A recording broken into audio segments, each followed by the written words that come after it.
দাদু দাদু, গতকালকে যেভাবে আমরা খেলেছিলাম ঠিক সেভাবে আজকেও খেলবো। ঠিক আছে মামুনি, আমি এই গাছের নিচটায় দাঁড়াচ্ছি। তুমি তোমার শর্ট গান দিয়ে গুলি করবে। হুম। তবে আজকে কিন্তু তুমি গুলি খেয়ে মাটিতে লুটিয়ে পড়বে। আচ্ছা আমার মামুনি।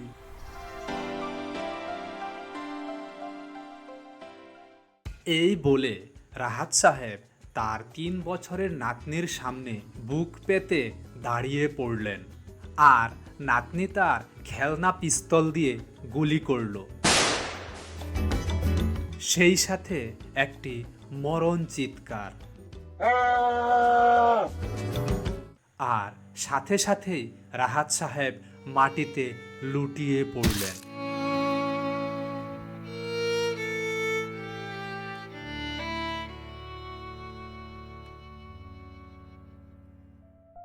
রাহাত সাহেব একজন অবসরপ্রাপ্ত আইনজীবী। তার অবসর সময়টা কাটে বই পড়ে এবং নাতনির সাথে খেলাধুলো করে। তারা প্রতিদিন ঠিক সকাল 10টায় বাড়ির বাগানে খেলতে বের হয়। অনেক সময় রাহাত সাহেবকে এই ছোট্ট নাতনির বিভিন্ন আবদার মেটাতে বিভিন্ন কিছু করে দেখাতে হয়, এমনকি অনেক কিছু সেজেও দেখাতে হয়। এই তো গত বৈশাখ মেলাতে তার নাতনির জন্য তিনি একটি শর্ট গানের মতো দেখতে পিস্তল কিনে দিলেন। আজকে সেটা দিয়েই তার বুকে গুলি লাগলো এবং তিনি সাথে সাথেই দুনিয়া ছেড়ে বিদায় নিলেন।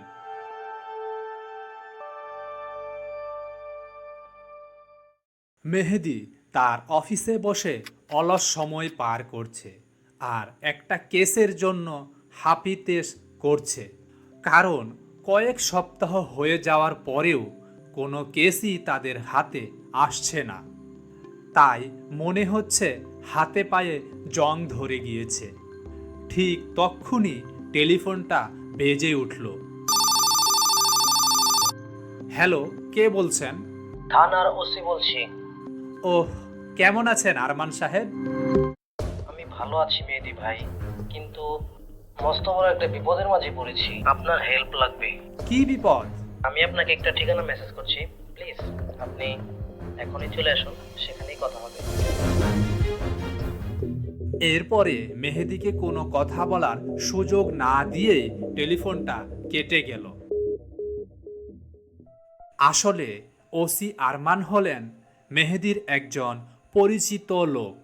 তিনি মেহেদির সাথে যেভাবে পরিচিত হয়েছিলেন তা হলো, একটি ছিচকে চোরকে ধরার জন্য আরমান সাহেব দৌড়াদৌড়ি করছিলেন, কিন্তু কিছুতেই চোরটিকে আর বাগে আনতে পারছিলেন না। তবে মেহেদি কয়েকটি কৌশল কাজে লাগিয়েই সেই চোরটিকে আরমান সাহেবের হাতের নাগালে এনে দিয়েছিল। কারণ চোরটা স্বাভাবিক মানুষের মতো মিশে গিয়ে একটি জনসমুদ্রে হারিয়ে গিয়েছিল, আর তার পাশ দিয়েই আরমান সাহেবরা তাদের ফোর্স নিয়ে চলে যাচ্ছিলেন। মেহেদি বিষয়টা গভীরভাবে পর্যবেক্ষণ করে চোরটিকে ধরিয়ে দিল, আর তাতেই আরমান সাহেবের সাথে মেহেদির বন্ধুত্বপূর্ণ সম্পর্কের শুরু। তবে আরমান সাহেব মেহেদিকে বড় ভাইয়ের মতো তোয়াজ করে চলেন। টেলিফোনটা হাত থেকে রাখতেই মেহেদির মোবাইলে একটি মেসেজ আসলো। তারপরে মেহেদি খুব দ্রুত পায়ে অফিস থেকে বের হয়ে গেল, আর গাড়িতে চড়ে সেই গন্তব্যে পৌঁছালো। জায়গাটাতে বেশ জটলা জমেছে, তবে পুলিশ সেটা দক্ষ হাতে সামাল দিচ্ছে। আসেন আসেন মেহেদি সাহেব, আপনাকে স্বাগতম। এই যে দেখছেন বৃদ্ধ লোক, তিনি খুন হয়েছেন তার নাতনির হাতে সকাল 10টা নাগাদ। I C. ওয়েপেন্সটা কি সংগ্রহ করেছেন? হ্যাঁ, সংগ্রহ করেছি, এই দেখুন। এটা তো খেলনা পিস্তল, এটার মেকানিজম তো মানুষ মারার মতো নয়। হ্যাঁ মেহেদি সাহেব, এই জন্যই তো কেসটা আপনার কাছে হ্যান্ড ওভার করতে চাই। যদিও মেহেদি কেসটা হাতে নেবার ক্ষেত্রে কিছুটা আপত্তি জানালো, তবুও কেসের ভেতর থেকে ভেসে আসা সেই দুর্বোধ্য রহস্যের গন্ধ তাকে কেসটা নিতে বাধ্য করল। তারপরে মেহেদী যথাযথ কাগজপত্রে স্বাক্ষর করে সেই কেসের ইনচার্জ হলো এবং তারপরেই তদন্ত শুরু করলো। সে প্রথমেই সেই ছোট্ট বাচ্চাটির সাথে কথা বলার চেষ্টা করলো। মনে হচ্ছে বাচ্চাটাকে আইন শৃঙ্খলা বাহিনী এবং পরিবারের লোকজন মিলে খুব ঝেড়েছে, তাই সে ভয়ে জড়সড় হয়ে গিয়েছে। এর সাথে খুব নরম সুরে ধীরে ধীরে এগোতে হবে, নইলে কিন্তু যথেষ্ট তথ্য পাওয়া যাবে না। আচ্ছা মামুনি, তুমি কেমন আছো? জি আঙ্কেল, আমি ভালো আছি। এই প্রশ্ন শুনে শিশুটা বেশ কিছুটা আশ্চর্য হলো, কারণ তার দাদু মাটিতে পড়ে যাবার পরপরই তার সাথে সবাই বাজে বিহেভ করেছে এবং বকাঝকাও করেছে। কিন্তু এই আঙ্কেল মিষ্টি হাসি মুখ নিয়ে তার সাথে হেসে হেসে কথা বলছেন। মামুনি, তুমি কি চকলেট খেতে পছন্দ করো? হ্যাঁ, আমি ক্যাডবেরি চকলেট পছন্দ করি। এটা শুনে মেহেদী তার পকেট থেকে কয়েকটি ক্যাডবেরি চকলেট বের করে দিল। শিশুটিকে দেখেই মেহেদী এটা কিছুক্ষণ আগেই সংগ্রহ করেছিল। যাক, এটা কাজে লেগে গেল। এখন শুধু সঠিক তথ্যটা নিতে পারলে কেল্লা ফতে। আচ্ছা মামুনি, তুমি কি তোমার দাদুকে অনেক ভালোবাসতে? হ্যাঁ আঙ্কেল, এত বড় ভালোবাসতাম, কিন্তু সে মাটিতে পড়ে গেল আর উঠলো না। ছোট্ট মেয়েটি তার দুই হাত প্রসারিত করে মেহেদীকে দেখালো সে তার দাদুকে কতটা ভালোবাসে। আর তার পরপরই সে কান্নায় ভেঙে পড়ল। মেহেদী শিশুটির মাথায় হাত বুলিয়ে দিতে দিতে বলল, মামুনি, তোমাকে কিছু প্রশ্ন করব, এগুলোর সঠিক জবাব দিতে পারলে তোমাকে আরও চকলেট দিব। ঠিক আছে আঙ্কেল, বলুন, আমি আপনার সব প্রশ্নের উত্তর দেব। তবে আমি অন্য কারোর সাথে কথা বলতে চাই না, কারণ সবাই আমাকে বকা দেয়। তুমিই একমাত্র লোক যে আমাকে বকা দাওনি। তারপরে মেহেদী শিশুটির সাথে কথাবার্তা বলে যতটুকু যা জানতে পারল তার সারমর্ম এই যে তারা প্রতিদিনই খেলা করতে বের হয়।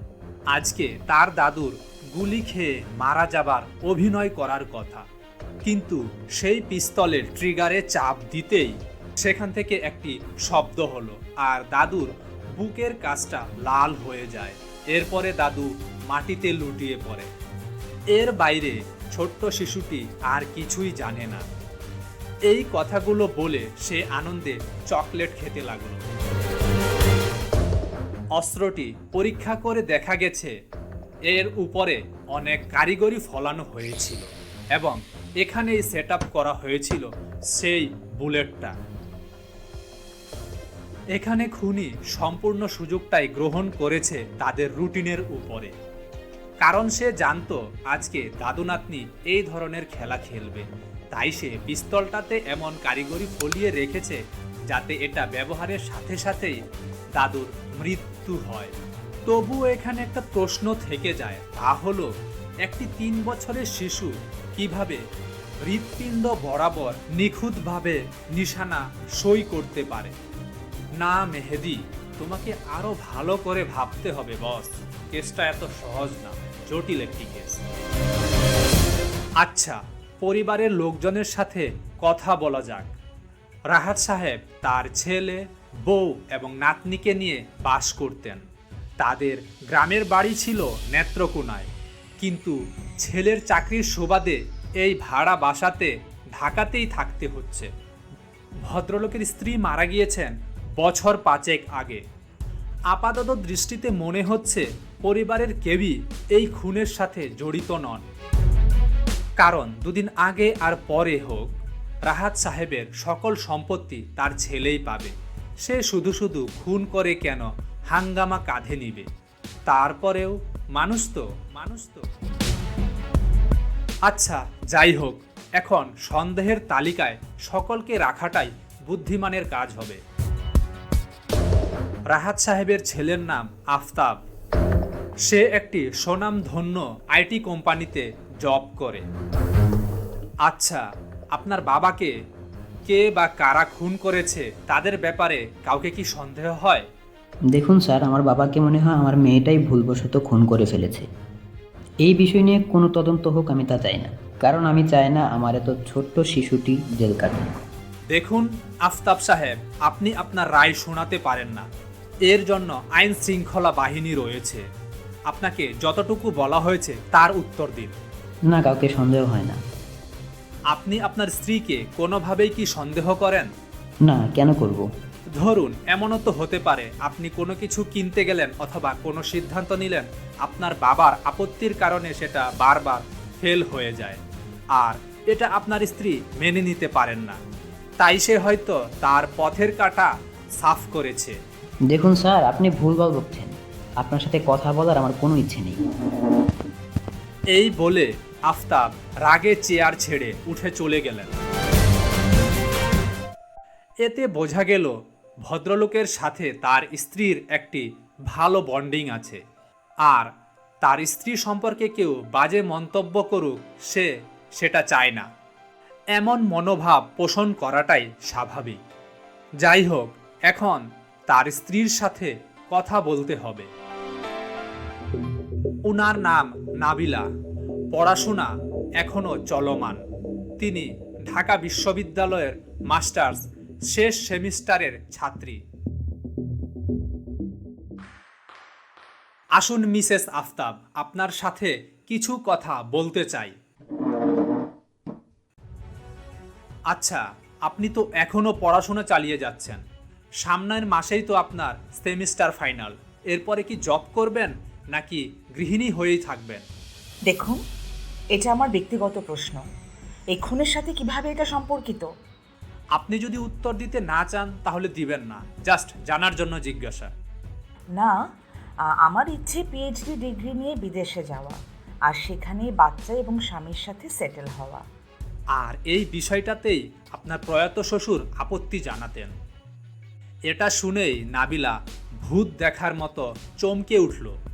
তবে সে খুব অল্প সময়ের মধ্যেই সে নিজেকে স্বাভাবিক করে তুলল। অবাক করা বিষয়, সে স্বাভাবিক স্বরে বলে চলল, দেখুন মিস্টার মেহেদি, এটা সকল শ্বশুরই চান যে তার ছেলে বউয়েরা দেশেই থাকুক আর সারাটা জীবন একই পরিবারে কাটিয়ে দিক। আমার শ্বশুরের ব্যতিক্রম ছিলেন না, কারণ তিনি এদেশেরই মানুষ। তাই আপনি ষড়যন্ত্র করে আপনার শ্বশুরকে হত্যা করে ফেললেন? আপনার কথাটায় যুক্তি আছে, তবে এটা মনে হয় প্রমাণ করা যাবে না। এত জোর দিয়ে কেন বলছেন যে প্রমাণ করা যাবে না? কারণ গুলিটা একজন শার্প শুটারের কাজ। সে তার কাজ একদম সুনিপুণভাবে করেছে। এবার এটা শুনে মেহেদিও তো বলে কি? আচ্ছা, আপনি কিভাবে বুঝলেন যে এটা হায়ার করা খুনির কাজ? কারণ মেহেদি ভাই, আমি আপনার অফিসের পাশের ডেস্কটাই বসতে যাচ্ছি। ঢাবির পড়াশোনাটা আমার কভার।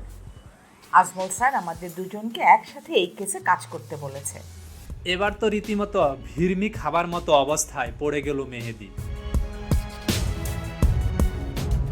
তখনই মেহেদির মোবাইলটা বেজে উঠল।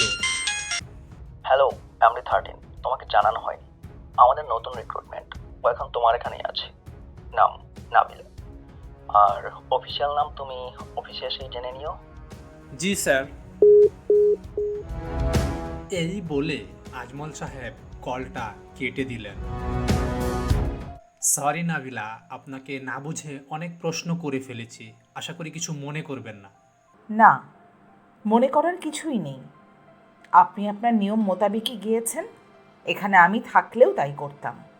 শুনুন মেহেদি ভাই, আমি কিছু ক্লু জোগাড় করেছি। তা হলো, বডির ফরেন্সিক রিপোর্ট দেখে বোঝা যাচ্ছে যে গুলিটা করা হয়েছে 25 মিটার দূর থেকে, আর আমার মেয়ে দাঁড়িয়ে ছিল মাত্র 5 মিটার দূরে। অতএব আমি মৃতদেহের 25 মিটার দূরের একটি ব্যাস ধরে সম্পূর্ণটাই খুঁজে একটা জিনিস পেলাম। তা হলো আধ খাওয়া একটা সিগারেট। চলুন এটা নিয়ে যাওয়া যাক আমাদের ল্যাবে, টেস্ট করিয়ে দেখতে হবে এটাতে কোনো আলামত পাওয়া যায় কিনা।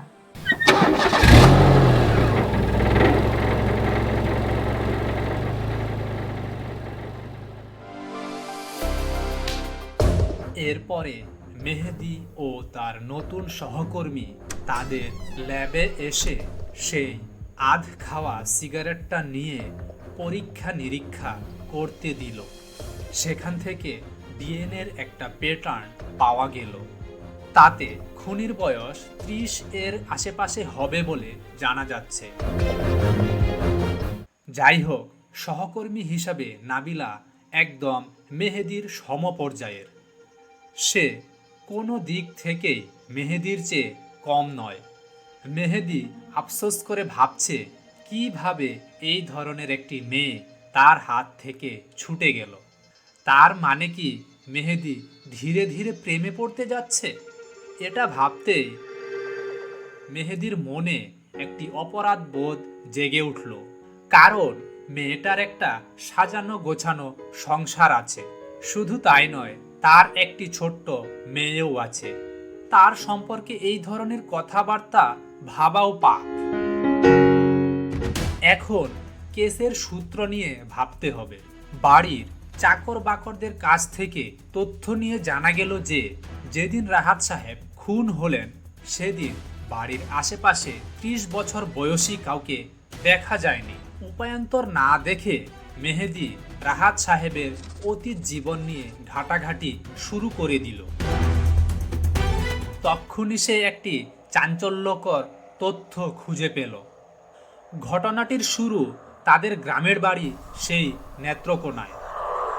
রাহাত সাহেবের বাবা ভদ্রলোক 2টি বিয়ে করেছিলেন। তিনি তার দ্বিতীয় পক্ষকে কোনো ভরণপোষণ দিতেন না। একদিন রাহাত সাহেবের দ্বিতীয় পক্ষের মা তার বাড়ি এসে হাজির।